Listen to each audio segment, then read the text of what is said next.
Hello and welcome to Insight Ophthalmology. This is Dr. Amrit welcoming you to another lecture on OCT. In the previous video, we discussed about the basics of OCT and the various generations of the OCT machines that we have seen. Today we are studying the scanning protocols in OCT. So what are the types of scanning protocol? They are basically divided into four types. The line scans, the macular scans, also called the 3D scans or the volume scans. Then we have the radial scans, and then we have special scan which is called the grid scan or the mesh scan.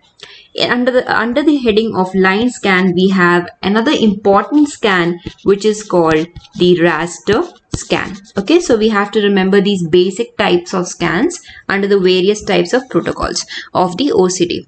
Now this is what we see on the OCT machine when we click on the scan option. So you can see there are so many which are available, but of importance to us are the line scan, the circle scan, the raster scans and the radial scan. Okay, and the RNFL thickness, the macular thickness, the optic disc protocols I have already discussed in my previous video on OCT of the optic disc and OCT of the macula, especially in glaucoma. So if you have not seen that, I would advise you to visit my video over there. So this is a table which is actually summarizing the various scanning protocols that we see in the important OCT machines, that is the ziess, cirrhus, heidelberg, spectralis, RTView, topcon, 3D, Canon, Nidec and Bioptogen. So you can see the scans are basically the 3D scans, the line scans, radial scans and the mesh scans, and there are different names which are given to these scans in different machines. So let us see first what is meant by a line scan. A line scan is a very simple single straight line scan. So the various in OCT, basically we are taking a series of A scans, right? So in the line scan, a single line like this will be actually taken for taking multiple A scans, and multiple A scans will be taken along this single line. Okay, yeah, so by default this line measurement is 5 mm. However, in different machines the lines can the line length can be changed to 3 mm, it can be 6 mm, it could be 9 mm and it could be 12 mm also. So a line which is so big will actually include both the optic disc and the macula in one OCT image because it is a longer line. Now as you increase the length of the line, what happens is that the resolution of the OCT will however go down, but with the advanced imaging like the swept source OCT, that problem is also solved now, and taking a longer lengthier line scan is now possible. Now under the line scans we have a particular type of line scan which is called the HD line scan or the high definition line scan. Okay, so what the machine does is that at the same place itself it will conduct that single line scan about 100 times and then create an average of those 100 line scans and give you one single line and one single OCT, and that OCT will be very high definition HD OCT. Okay, now this line scan is particularly useful to detect isolated pathology. It could be a very obvious overt pathology or it could be a very subtle retinal interface pathologies like the persistent adherent posterior hyaloid, fine epiretinal membranes or vitreomacular traction. So all these will be better detected by the HD line scans. Okay, yeah, moreover these line scans particularly can differentiate between the pseudo holes, lamellar holes and full thickness macular holes with quite a high degree of confidence. So remember, in macular hole line scans have a very important role. Then we have other type of scans which are called circular scans, and as the name suggests, the A scans are actually taken along this circle. Okay, and circular scans are basically used in the optic disc scan, and I have mentioned about the scan on my video on OCT in glaucoma. So I would advise you, if you have not seen it, kindly visit that video. The next type of scans are the radial scans. So in radial scan, what happens is that there is a central focal point, and that focal point is usually centered on the fovea, and a series of these line scans will be taken, but they will all be passing through this center, and therefore as they are radially arranged from the fovea, this scan is called the radial scan. Now there can be 6 lines as we see in cirrus OCT, or there can be 12 lines. Okay, so there could be various number of lines according to different type of OCT, but all of them are going to pass through the foveal center. Okay, so they are high resolution 6 millimeter line scans, all of which are passing through the fovea. Now the radial scans are actually, you can call them as a primitive way of scanning, because they were the basic scanning patterns that we were using in time domain OCT, that is the stratus OCT. But now with more number of radial lines being introduced in the newer OCTs like RT-View and Heidelberg, topcon also, they also have certain radial scanning protocol. Now what we do in radial scan is that whenever you know there's a pathology present in the fovea, so for that specific pathology, doing a radial scan is quite advantageous, as you're going to have these multiple scans going across the foveal area, that is a visually significant area.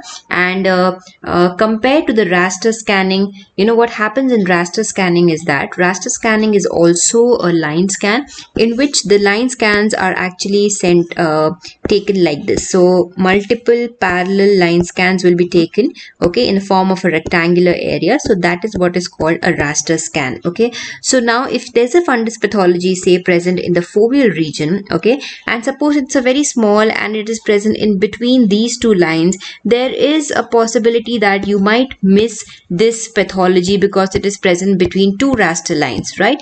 However, in a radial scan, what happens is that the small pathology and the fovea also will be detected, because multiple lines are all crossing and they are centered on the foveal area. So because of that, missing that foveal area pathology is very less. The chances of missing that foveal pathology is very less in a radial scan compared to the raster scan. However, suppose the lesion is present somewhere here away from the fovea, then definitely you can miss the lesion in a case of a radial scan. Now, as I told you, the machine is actually taking these scans, you know, individually, sequentially. Okay, so 6 lines like that. So on the left side of the panel, you can see there are multiple images, and all of these images correspond to the individual line scans which are taken. So you can select one and you will get the corresponding line scan. Say this is one and this is the first image, so you will get the corresponding OCT image over here. So as I told you, the stratus OCT was primarily using the 6 line radial scan. So this protocol is called the macular thickness protocol. Okay, and in this macular thickness protocol, 6 radial line scans was done, and within between 2 lines, the angle was about 30 degrees. Okay, and all these lines were actually acquired individually. Now there's another protocol which is called the quick macular thickness protocol. The reason the previous one was not quick was because all of these were actually done individually. However, in quick macular thickness protocol, all these 6 lines will be actually scanned at once, but the number of A scans along each line will actually go down to about 128 A scans. So this is a quick macular thickness protocol which happens really quick. However, the resolution will be low because of the lower number of A scans which are performed. So you can see this is the 6 line radial scan, and there is a 12 line also which is available, and this one is a 24 line, okay, radial A scan, or you can say the radial scanning protocol, okay, available in the higher end machine like Heidelberg spectralis.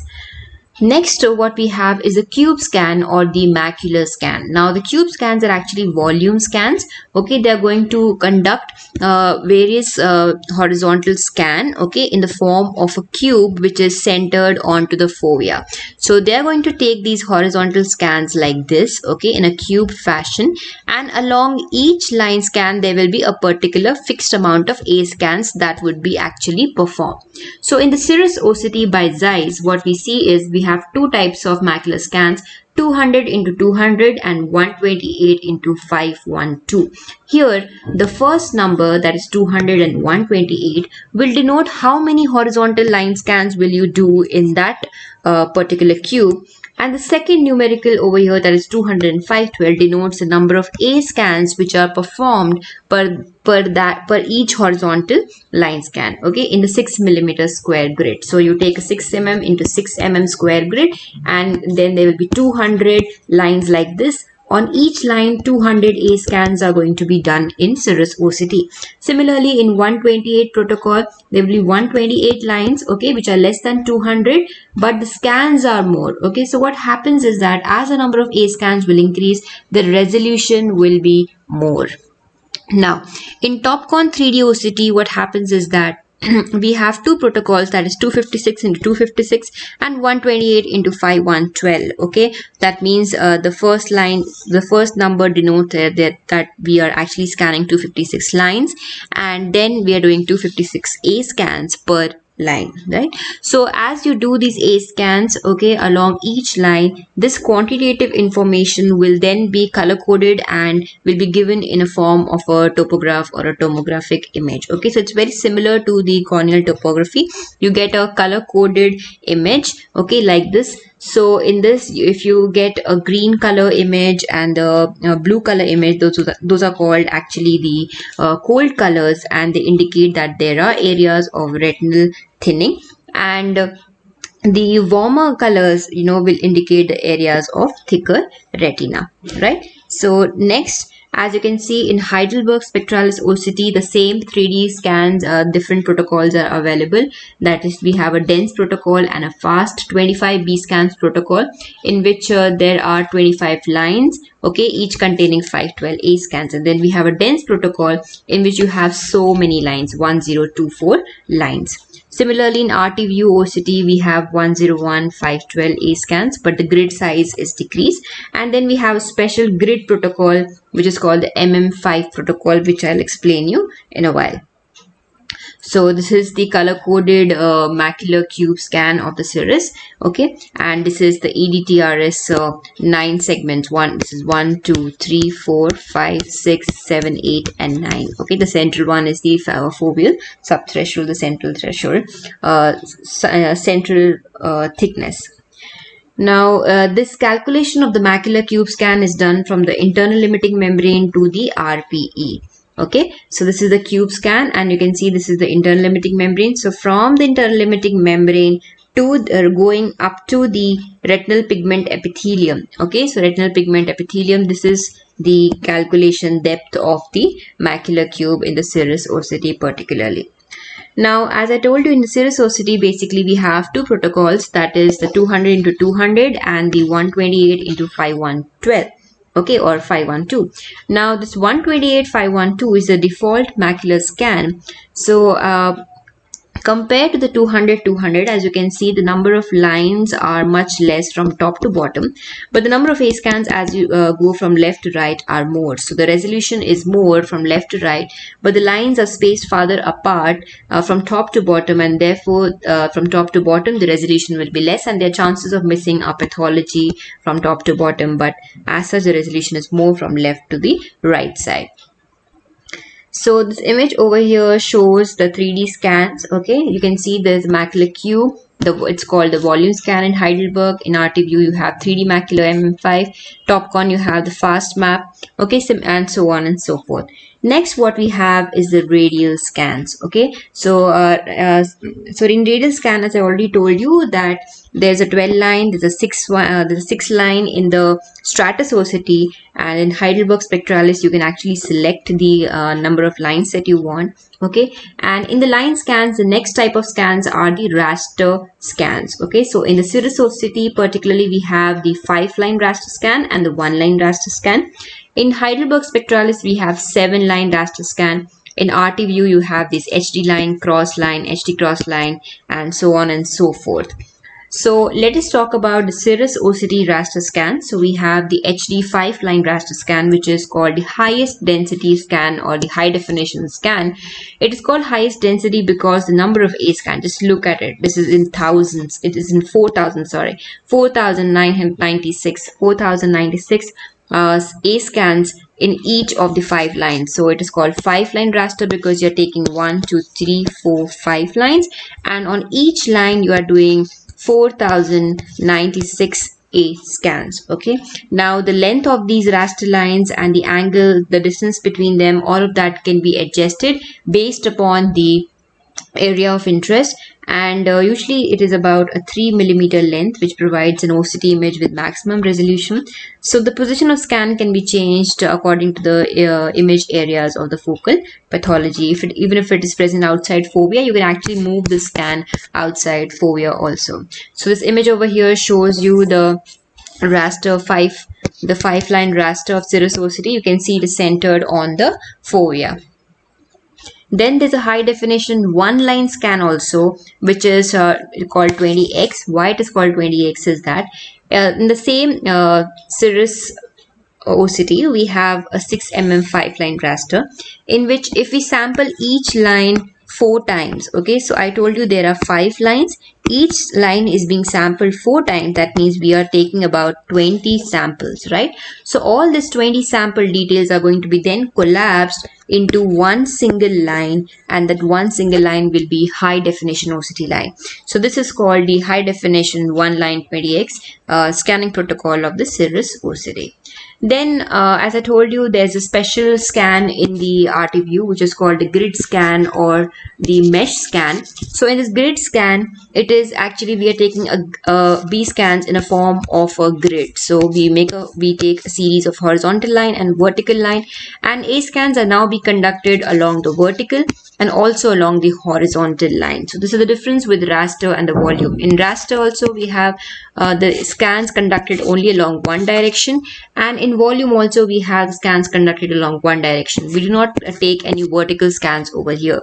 But in the grid, because in order to form a grid, we also need certain vertical scans to be done. That is performed in RT view device.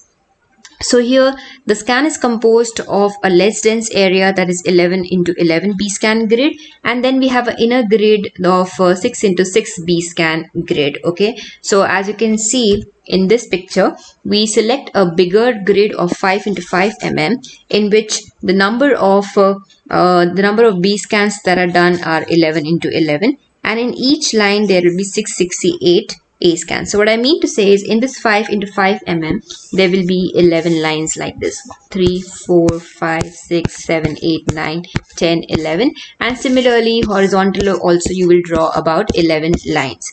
And along this 3 mm grid that you can see in the middle zone, there are about 6 into 6 B scans that we will be doing. So since the inner one is more denser compared to the outer one, the inner one is called the inner dense grid and the outer one is called the less dense grid. Okay, so this is the MM5 protocol or the grid scan of RT view device. And since there is the pattern requires the least amount of interpolation between individual line scans, the chances of missing a pathology is very less in this grid scan. Finally, a word about the enhanced depth imaging, also called the EDI. Now, what happens in swept source OCT, the spectral domain OCT is that the outer limit of the choroid and sclera cannot be readily identified. Why? Because of the scattering of the light which occurs from the pigmented retinal pigment epithelium. So the vitreoretinal interface will be more brighter and better seen in case of spectral domain OCT, and as you go as you go deeper towards the outer layers, there will be more scattering and the deeper structure will not be seen better. Whereas in enhanced depth imaging, which is seen in swept source OCT, what happens is the scleral choroidal border will be better visualized and measurements of the choroidal thickness and all the lesions which can affect the choroid will be better visible in the EDI protocol of scanning. So you can see the choroid and the vessels are seen over here more clearly. This is called a scleral choroidal border, which can be seen in swept source OCT and also in spectral domain OCT. If there's an EDI protocol, you can see the deeper structures more clearly. Okay, so the EDI OCT helps in evaluating the choroidal disease, basically, that is the choroidal nevus, central serous choroidenopathy, polypoidal choroidal vasculopathy, high myopia. All the pachychoroid spectrum can be easily imaged on the EDI OCT. So that was about the scanning protocols in OCT. In the next video, we shall study about the normal macular anatomy on the OCT.